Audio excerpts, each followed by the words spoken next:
morning. Good morning. Good morning. What's up? What's up with you guys this beautiful morning? It's carpooling with Nicole. Or Nikki, whoever you want me to be. Nikki or Nicole, or Nikki Nicole, or Nicole Nikki, whatever, you know. How y'all doing? How y'all doing this morning? It's always good to see how people are doing, to ask them how they're doing, to just, you know, be open to hearing what people are doing and what they're feeling, not just assume that they're feeling good. I want to talk about, because me and one of my best friends, we have an issue because we're the oldest in our family of our siblings, and for some reason we come to the agreement that our parents always assume that we have it all figured out, like we're good. We're not, you know, not to be calling and saying, how you doing? How you feeling? What's going on? You need anything? Is everything okay? You know, that kind of life. And, you know, sometimes it gets frustrating because it's like, you know, don't assume that I don't need help. Like, don't assume that everything is okay with me just because I'm the oldest, just because I have, you know, a job, or, you know, I have my own little family. Don't assume that everything is okay. So we be, you know, it's like, oh, you know, I didn't think to call and ask you for if you needed anything because, you know, you're married, you have a job, so you should, I would think that you're okay, that you didn't need anything. And I'm like, but don't do that. Don't just assume that I'm okay if you haven't called and actually got a confirmation from me that I'm okay. You know, like, people just, that's what happens sometimes. You know, people don't call you and ask you how you're doing, or, you know, what's going on, is everything okay at home, is, you know, people don't do that. So it becomes like you are looked at as you won't have any issues, or you don't have any issues, when you can have an issue. You can be going through something, and something can be troubling you, but, you know, you don't get to voice that because no one's calling you to find out how you're doing. No one's calling you to find out, is everything okay? You know, like, I hate to, I love where I'm at. I want to be further in life, of course. Yes, I want to be further in life. Yes, I want to have more comfortability and more freedom to do things that I want to do without having to completely budget every step of the way. You know what I'm saying? Like, I don't mind having a budget. I would prefer to not have a budget. I would prefer to live my life without a budget. I don't care what nobody say. I want to live a life without a budget. Like, I want to be able to say I want to go on a vacation and go on that vacation without budgeting it out. Like, just going on a vacation and actually enjoying myself. But that's not where I'm at right now. So I live my life to the means that I can afford. But I cannot afford to take care of everyone. Like, I would love to take care of all of my siblings and parents and nieces, you know, everyone. I would love to take care of everyone. But I'm not at that point yet, and I'm striving or trying to figure out how to get at that point. But as I'm striving and trying to figure out how to get at that point, I'm also at the point of I need to work until I get there. Like, I can't just not work. So it's not an option for me to not go to work, you know, and then it's not an option for me to take as many days off as I want to. I would love to do that. I would love to, you know, run my own business, and I'm working on that, and I'm trying to figure it out, and I'm trying to get there. Just things haven't fallen completely in place for me, and I haven't been completely consistent with it. So it's me, and it's just, you know, timing. I haven't put in the dedicated amount of time that I should to be consistent or to make what I plan work. So it's me too.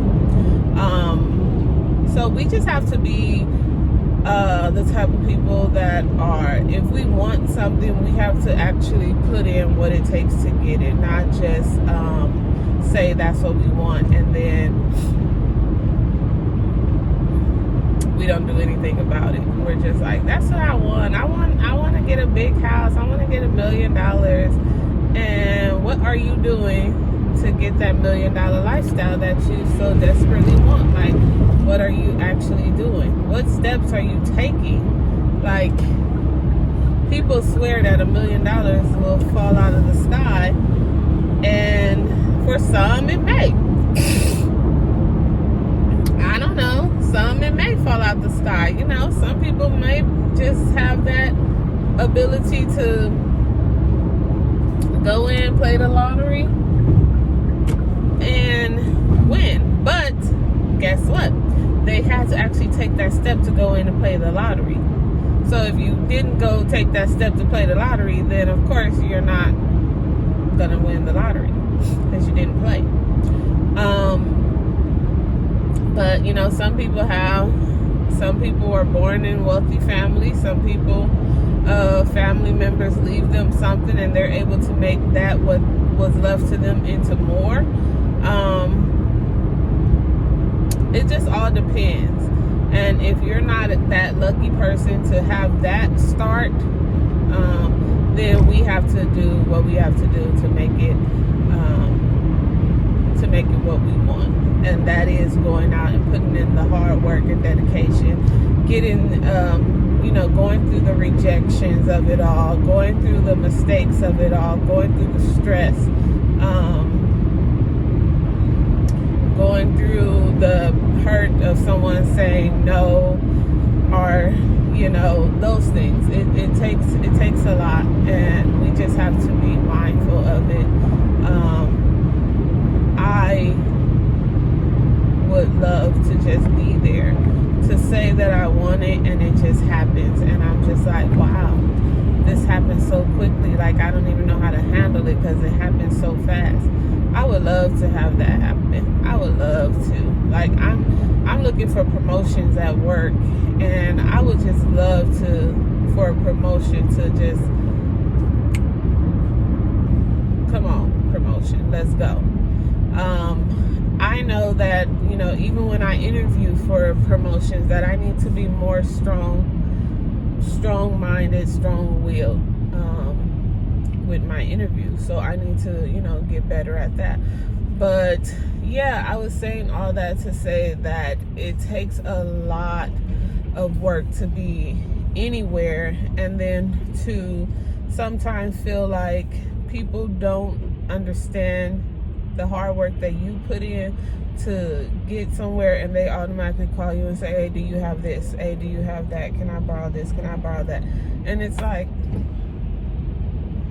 I really don't have it. I really don't. Like, just to be like, no, I don't have it. I honestly do not have it to give. It's just not there. I really don't. And that's hard, you know.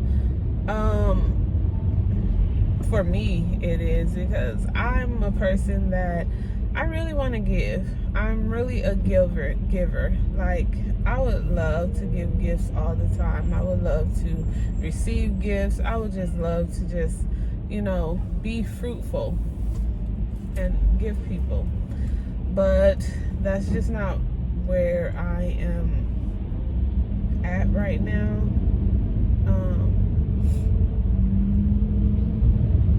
That's not the place that I'm at, and I don't like for people to assume that's the place that I'm at. Like, I'm working for someone, and I get a check when I get a check.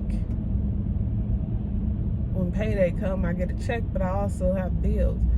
I'm also a family of 6,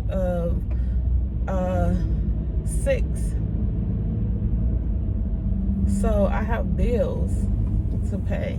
I have, my car is not paid off. I have to pay insurance. There's things that I have to pay. So the fact of the matter is that my life is not all settled.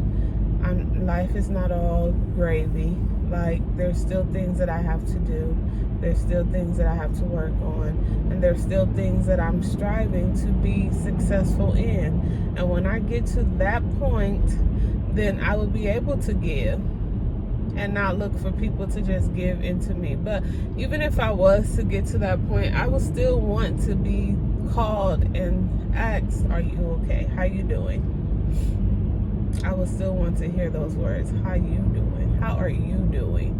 And I think that's why Wendy Williams made it a point to put that as her little tagline. How you doing? Because not everybody gets asked that question. How are you? How are you doing today? Like, so it's like, wow, somebody really cares enough to know how I'm doing. How am I doing? And to really think about it, like, what is your answer? What would your answer be? And it's like, I don't know how I'm doing today. I mean, I guess I'm doing okay. I'm alive. I'm not in the hospital. I have the activities of my limbs. So I guess I'm doing fine. I'm doing okay. I'm actually doing better than some others, and I'm grateful for that. Yeah. So yeah, just, reach out to someone and ask them how they're doing, and be sincere about it. Listen, hear them. And if it's someone that you normally you normally think is a strong person, and the one that is usually reaching out trying to make sure that everyone else is okay, if that's the person that you're asking how they're doing, then you probably won't have to hear a whole lot, because they're probably one that does not voice. But you never know. They may just be waiting for that moment for someone to actually be concerned enough to say, hey, how you doing? You know what I called, how some people, the phone rings and they look at it and they're like, oh man, what do they need? I know they about to ask to borrow some money, or they about to do this, or, ask me for this. It's always, it's always that one person that that's what they getting ready to do. So you're like hesitant to answer the phone. But that one time you answer the phone and they actually say, hey, how you doing? You good? You need anything? And you're like, what? What? That feeling is great. That feeling is great. But yeah. So that's all I say, you guys. Just, pick up the phone and ask how you doing. Even if you don't have anything to offer them, a listening ear is a lot to someone who doesn't always get that listening ear, that ear. So, look out for each other and ask a simple question of how you doing, and see how that person is doing. All right, you guys, love you. Drop down in the comments. Let me know what your guys' issue is. Are you an older sibling? What's the issue with you being an older sibling? let me know. Let me know. I want to talk to y'all. So, yeah. Peace, love, blessings. Have a good day.